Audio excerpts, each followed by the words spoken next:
Take a break from your busy schedule and join Harold Sala for Guidelines, a 5-minute commentary on living. In their book, First Things First, author Stephen Covey and his associate authors tell about attending a seminar where the instructor was lecturing on the importance of planning time. To impress his audience with the point he was making, the instructor took a wide-mouthed jar and filled it with fist-sized rocks. Then he asked, "Is the jar full?" Noticing that no more large rocks could be placed in the jar, everybody nodded his head in the affirmative. Then the instructor reached beneath the podium and took a bucket of gravel and poured it over the large rocks, shook it down into the cracks, and asked again, "Is the jar full?" This time, everyone hesitated. Knowing they missed the first answer, they said, "Probably not." Right. Then he took a container of sand and poured it over the gravel until it sifted down and filled the remaining space. Same question. "Is the jar full?" Obviously, no takers responded. Then he took a pitcher of water and poured it in, filling the entire jar with water. With finality, the lecturer turned to his students and said, "Now, what's the point?" Someone responded that the obvious moral was that you could always get more into your life. "No," he countered, saying the real moral is that if you don't get the big rocks in first, you'll never get them in later. This is true of parenting, just as it is true of planning your time. Behavioral psychologists say that a child learns half of everything he will know by age 3, 3/4 by age 7. It is during the impressionable period of a youngster's life that you are laying the foundation, placing the big rocks of life upon which everything else is built.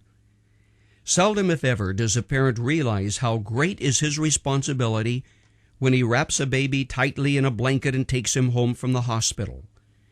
What happens in those early months and years determines to a large degree what kind of development, physically, emotionally, and spiritually, will follow in the life of a youngster. What are those foundation stones upon which life is built?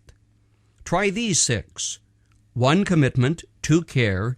3, communication. 4, cohesiveness. 5, constraint. And 6, conveying what really counts, faith and values. First, the importance of your commitment as a parent.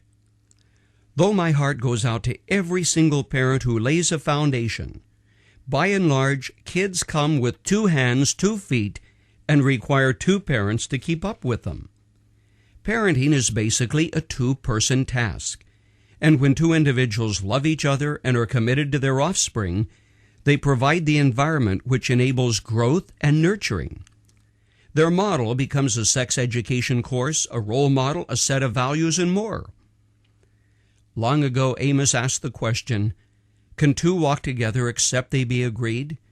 The obvious answer is no. To what should parents commit? First, to each other. The best thing a dad can do for his children is to love their mother. They also need to commit to a set of values, deciding what is important, what is non-negotiable, and then live that value system. Finally, parents need to commit to serve the living God, bringing a taste of heaven into their home. Seldom, if ever, wrote a juvenile court judge in a personal letter, "Do I see a boy or girl in my court who has had the benefit of religious training?"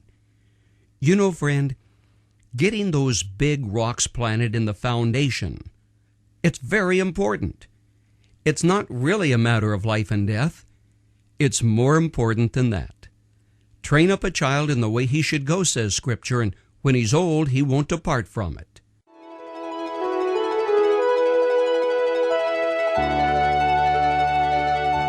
Have you put those big rocks in the foundation of your child's life? Remember, friend, you can't go back, but you can begin today.